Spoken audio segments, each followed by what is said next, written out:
Hi guys, I just wanted to do a quick tutorial on how to use the Bollinger Band as a signal.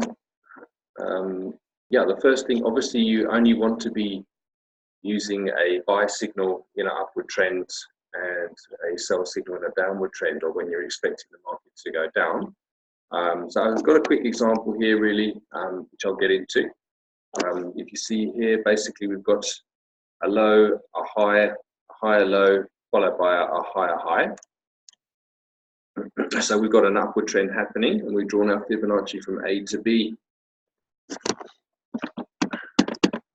And the first thing that we need to wait for, obviously, is for our price to come down and hit our zone.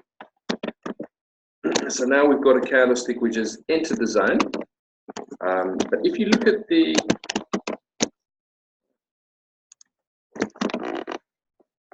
but if you look at where the Bollinger Bands are, you see you've got a candlestick that's come right down through the outer perimeter and closed outside.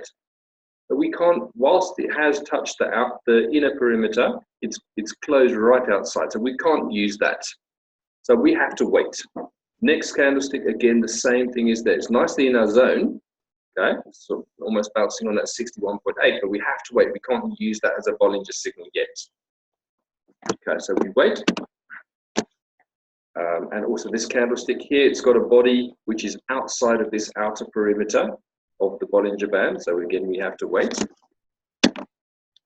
And now we have got a candlestick, and the wick is just entering the inner Bollinger Band. That's fine. That you can count as a Bollinger Band signal. Obviously, you don't just use one thing on its own. We need to have a good couple of nice signals, either candlestick or stochastic or MACD as well. But that you can count. So if you counted that and you had something else, you could place a trade based off your Bollinger signal there.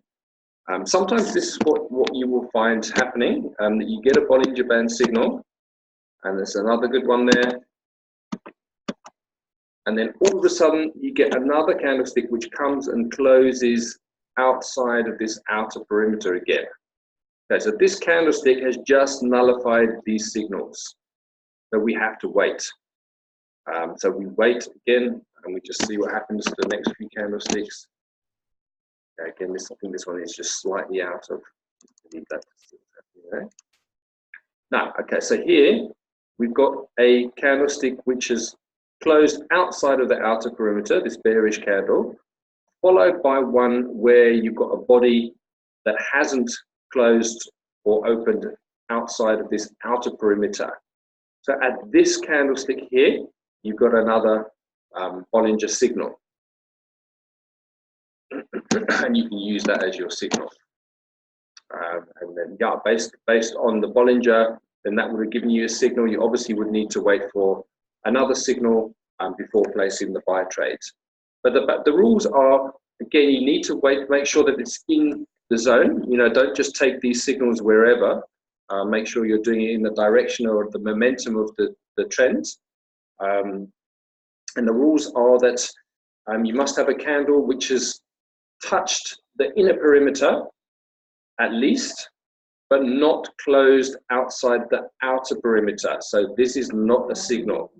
This is not a signal. It's just the movement is too hard. You know, we want just something to have ticked within these two perimeters here. If it's a wick, fantastic, no problem. Even if it's a body like this, but you can see here, none of this body was outside of this outer perimeter. So this is also a good Bollinger Band signal.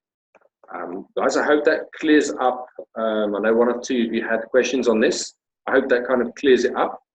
You know, obviously, if you're looking to buy, you need to be looking at the bottom of the Bollinger Bands rather than the top ones. And if you're looking to sell, then you'll be looking at the top inner and outer bands there. Okay. Any questions? Pop onto the chat room, come in and see us. And then, yeah, look, we're here to help.